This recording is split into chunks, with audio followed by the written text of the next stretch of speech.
2019 was a crazy year for us.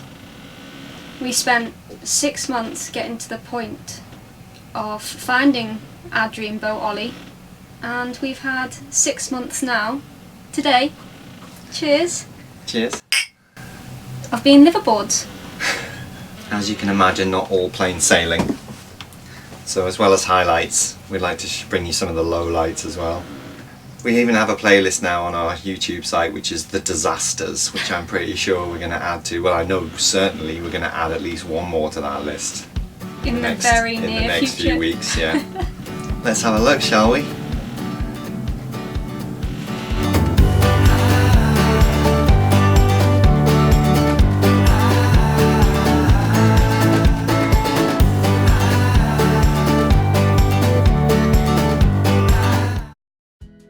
Beginning of 2019, we were living in the Austrian Alps in the very pretty town of Zell am See. Not too shabby. Not too shabby indeed. We would do things like ski with Bam Bam. At the beginning she'd be on our rucksack, and then she graduated to running in front of us. Pretty interesting way to walk your dog. We'd spent a lot of time in the ski resort already. It was nearly my 7th season. Amy's 5th. 5th, yep. And after 5 seasons of skiing you really feel like you've had enough. Well, we certainly did, so we wanted to change things up. And it's always been my dream to go sailing, so we thought, okay, let's sell everything. Buy a sailboat, brah! So we had to do this awesome road trip all the way from Zell am See in Austria, and we went through Switzerland, France, Spain, and ended up in Portugal, where we moved to a place called Lagos in the Algarve. Yeah, we moved to Lagos because we knew it quite well, because we both spent quite a bit of time there. I went a few years ago and did a month surfing, and Amy spent a couple of months there road tripping prior to us both going there together, so it seemed like the perfect place to go. Turns out even more perfect than you can possibly imagine. Obviously it was a must that I needed to learn how to sail. Martin already had his OIA. ICC. That thing. But I'd never actually stepped foot on a sailboat before, so I had to learn how to sail. So we went back to sailing school, didn't we? We did, yeah. And as it happens, on the very first day we were there, while we were waiting for some of the other crew to turn up, we took a little wander down the pontoon and found The Ollie. one. Yeah. So how lucky was that? We still can't believe our luck, can we? It wasn't quite as straightforward, our story of finding Ollie and being able to put an offer in. There was actually a bit of a complication at the beginning, because Ollie had already got an offer put on him. Yeah, some guy from Germany had decided he wanted to buy the boat, but as it turns out, because Ollie's such a beamy boat, the berthing fees were going to be too much for him, so he pulled out, and we got him instead. We did. We just bought a yacht, we just bought a yacht. Oh my days, we just bought a yacht. It wasn't the most stress-free of times, putting an offer in for Ollie, waiting for the response, which actually came quite quickly. It came the same day. Yeah. But it was nerve-wracking, but also very exciting. Yeah. Pulling the money together was not easy either. It's still not easy now. It's still not easy now, no. Tell us about the first sale. Right, so as part of the whole buying process, we got Ollie lifted out of the water. He was put on the hard so that he could be surveyed. The surveyor came through and said there was no reason why we shouldn't go ahead with the purchase. So we did. For the very first time Ollie was lowered back into the water, it was the very first time the two of us had spent any time on him at sea by ourselves, so it's pretty nerve-wracking. I've got a headache, getting a migraine. We're just stressed. It was about an hour and a half up the coast, and It was howling. The wind was crazy. 3 o'clock, the 11th of June 2019. My dream has officially come true. So when we got to Lagos, actually, we pulled onto the welcome pontoon like absolute pros, not a problem. But then coming off the welcome pontoon we got blown on, and then trying to get into the berth we got blown on, despite the fact that we had help there to catch ropes and stuff, so that was a bit of a nightmare. It was very windy, it really was. It was incredibly windy, yeah. So I think we did pretty well. Yeah, we did. I do feel now, 6 months later, we have come leaps and bounds in sailing Ollie and docking him. Professionals. Yeah, well sorted and all that. Just the two of us. So short-handed sailing, not a problem. So we learned how to dock the boat and manoeuvre a boat in a marina. The next exciting thing we decided to do was to live a little bit on anchor.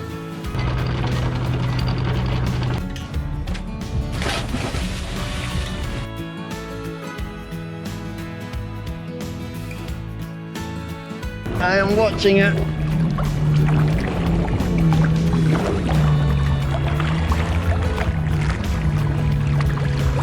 Oh, she's taking a poo! Yay! Bam bam!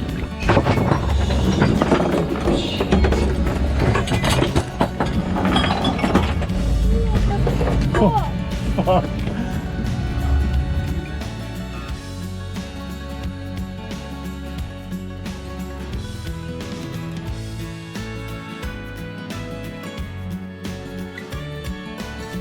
Yeah, so in Portimao there's a rather large bay inside the harbour walls, which is ideal for anchoring because the harbour walls remove 95% of the swell, don't they? It's really well protected. It's called Ferragudo. And it was very Gudo.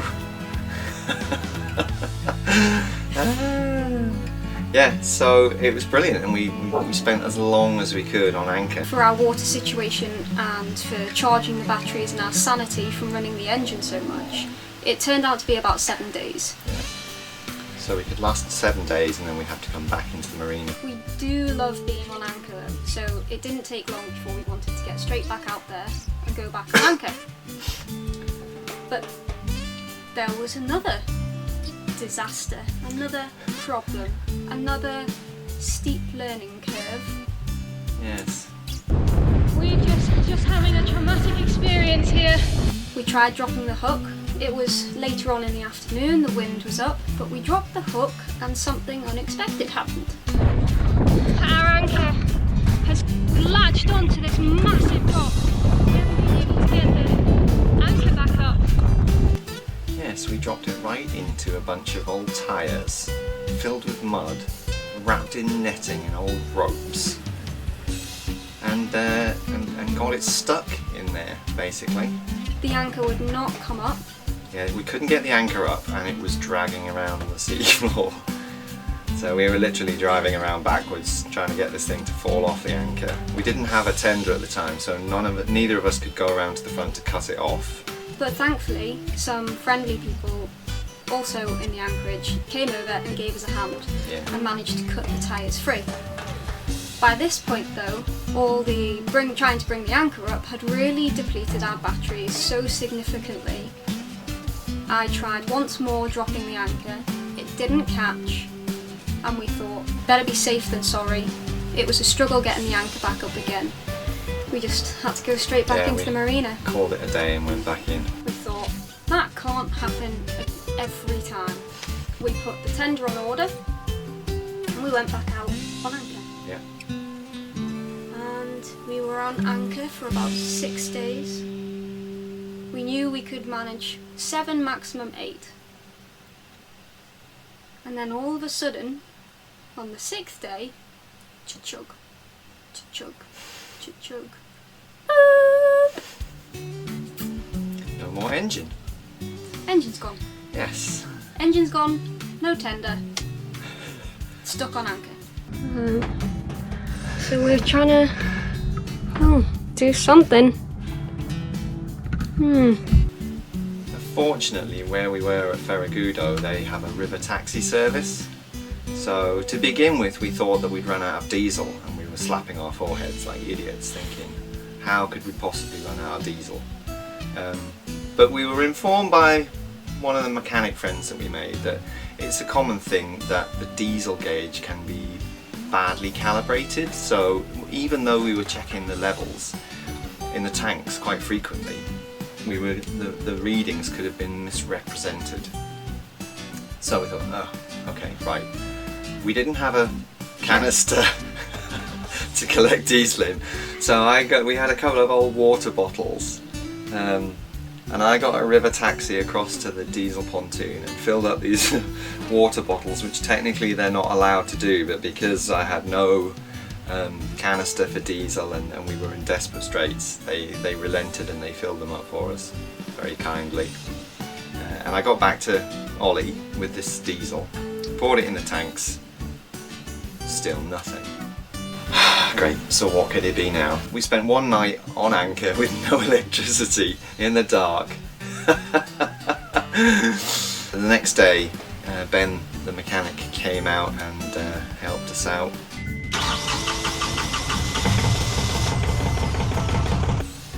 Turns out we had diesel bug. Yes, the inside of our tank was completely gummed up with it. So that was another disaster. That meant that the diesel tank then had to be removed, completely flushed out clean from the fungus, and then put back in. All the filters being changed, and then we were good to go. Unfortunately, this process happened at a really busy point in the mechanic's diary, and it took a whole 3 weeks to get this problem sorted, which sent us batty sitting in a marina for 3 weeks. So as soon as we could, after the 3 weeks of being stuck in Portimao Marina, we took delivery of our tender, yeah, Elvis, new member to the family. Yeah, which is epic, by the way. We learned how to use him, so as soon as the diesel tank was back in, we untied the lines and we left. Set off for Calatra, which, if you don't know, is part of the Rio Formosa National Park on the southern coast of Portugal, which is about 30 to 40 nautical miles east of Portimao. A really beautiful place. It's like a massive lagoon, or group of lagoons, tidal, and it's just really peaceful and beautiful. We made some great friends there out on anchor. The community in Calatra was absolutely fantastic. Still in touch with those friends today. Hi Annette, hi Steve. Yeah, but after 2 weeks being there, we kind of were convinced out of our original plan, which was to go into the Mediterranean for the winter. Head towards the Greek islands was our plan. Our plan changed at that point. We knew we needed solar panels to be able to spend as much time out on anchor as possible. So we turned around and we went back, which Amy does not like to do. Yes. 2 weeks and 1 day ago, we were leaving never to return. Guess where we are. The reason we went back to Portimao is because it was the only place that we knew of where we could reliably have stuff delivered, and our solar panels were coming from a company in Southampton, so we needed somewhere where we knew that they would take delivery for us, and we knew the guys in Portimao Marina really well, so we knew that we could get them delivered there.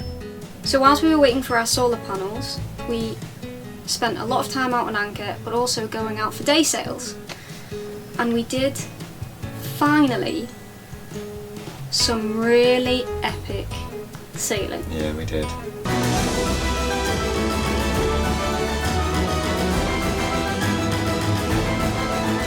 We got 7 knots of wind. Is this what you wanted? Is this what you wanted?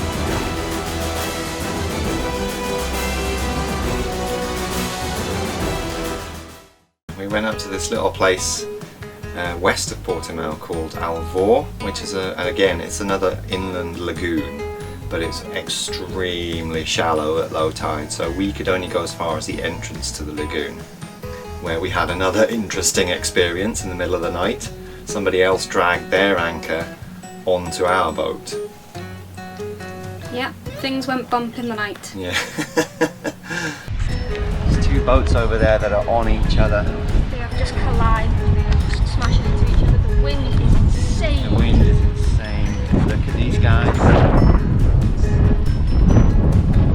So while we were on anchor, we decided to give her some swimming lessons. Well, not swimming lessons, but just decide if she would sink or swim. Just for a bit of peace of mind, really. And she learned how to swim. She's actually a really good little swimmer. She's a really good little swimmer, yeah. And her confidence has built around the water. Yeah. Not too much, just enough. Our solar panels arrived. Woo! Panels, oh yes, solar panels, Now the hard work began, and we were going to try and install them ourselves. Yeah, Well, Martin was. we had a little help. A guy called Francisco helped us thread the cables down through the fiberglass arch and through panels in the bedroom and into the engine compartment, and then down finally under the bed where the batteries were. So it was a bit of a rat's nest job, and I'd not had any experience doing that before, so he helped us do that, and then from that point we did the rest. It worked out It did, yeah. very, very well. We're supposed to be getting 510 watts from the panels, but we don't get anything like that at the moment, do we? Probably because it's winter. You know, the sun is at its lowest in the sky at the moment, so obviously we're not going to get great readings from that, but come later in the year I'm sure we'll be well up there. As we were going through the process of installing the solar panels, our plans that had changed from going into the Mediterranean had really solidified, and we had decided for definite we were going to do the crossing from Portugal to the Canary Islands. And we did. And we did not know what we were getting ourselves into. No, we did not. Neither of us had ever done any offshore sailing. Wow, that was quite a learning curve, wasn't it? Yes. We picked our date of the 9th of November to leave Portimao and to head straight out on a bearing of 207. And then that would mean we would just sail straight in to Lanzarote. There we go, that's the Atlantic. We are in the swell. Didn't quite go like that, did it? Didn't quite go to plan, no. We checked all the predict wind forecasts and everything like that. Everything seemed to be looking really good for the crossing. And it surprised a few people when we got here that we don't have any internet or any means of getting weather updates. We don't have a sat phone or anything like that. That's going on the shopping list. Oh, the ever growing shopping list. Yeah. So we had no idea that we were sailing into a horrific storm. We had 6-meter waves. We had anywhere between 25 and 40 knots of wind. You know what? You know what? I got this. It took us 6 days to get here, and I can't decide whether snapping the boom in half was a good thing or a bad thing, because on the second day we had a preventer on the boom to stop it jibing accidentally. Where did you put the preventer again, dear? I put it in the middle of the boom. Bad idea. Okay, don't ever put your preventer in the middle of the boom. So the boom, in a strong gust of wind, the boom just snapped in half. And from that point on, we were left only with the Genoa, which we were at points terrified to leave out because of the gusting wind, and we didn't want to lose both sails. So we pretty much put the engine on and just drove the rest of the way. Which was not Not the way the we worst. expected it to It was go. not, we didn't expect it to go that way, but it wasn't the worst thing in the world because the storm was so bad. It was just, almost impossible to control the boat even without any sails up. So I haven't decided whether it was a good thing or a bad thing yet. We got here and that was all that mattered. And once we got here, it was a first for me. I've never been to a Canary island before, so it was all very exciting. Volcanoes and the landscape is just wild in comparison to anything I've ever experienced. So we did a bit of exploring. Yeah, in fact we did lots of exploring.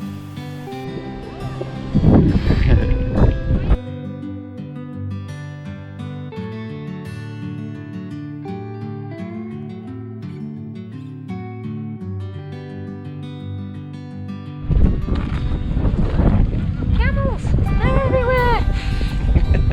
There's hundreds of them! Hundreds! Up and down, up and down. Oh, it's a busy little spot, isn't it?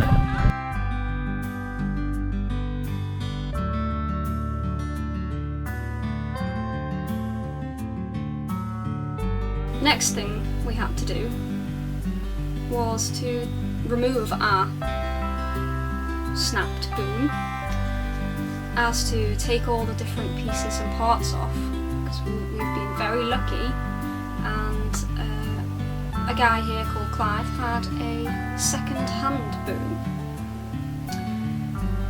So we took the boom off, we got all the little pieces, and we gave them to him, and he's fitted it to the new boom.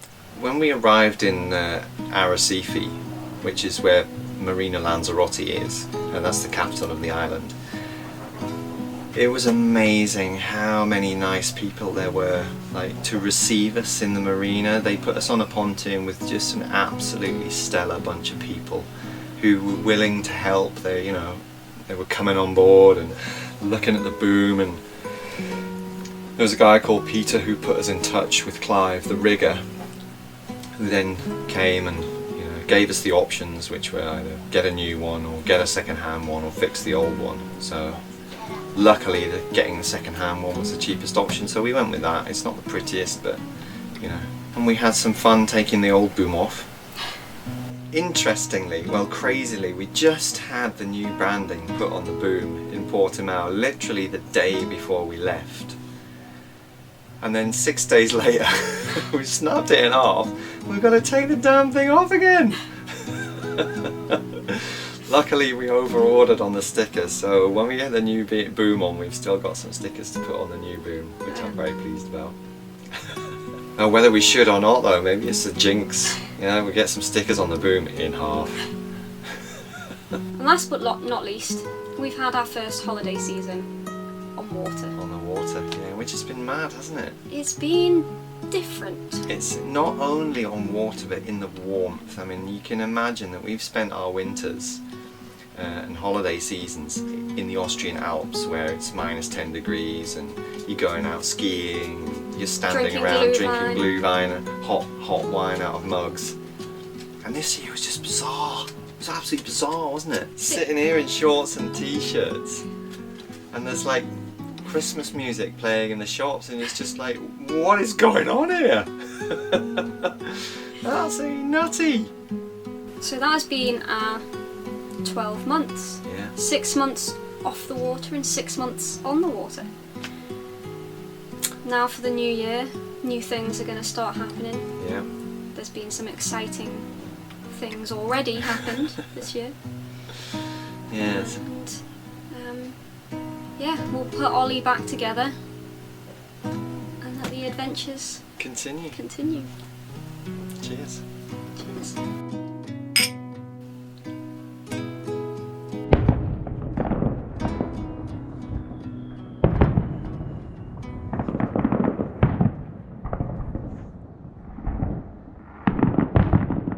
Thanks for watching, guys. If you enjoyed this video, give us a like and subscribe. Help us make more videos like this by joining our Patreon family.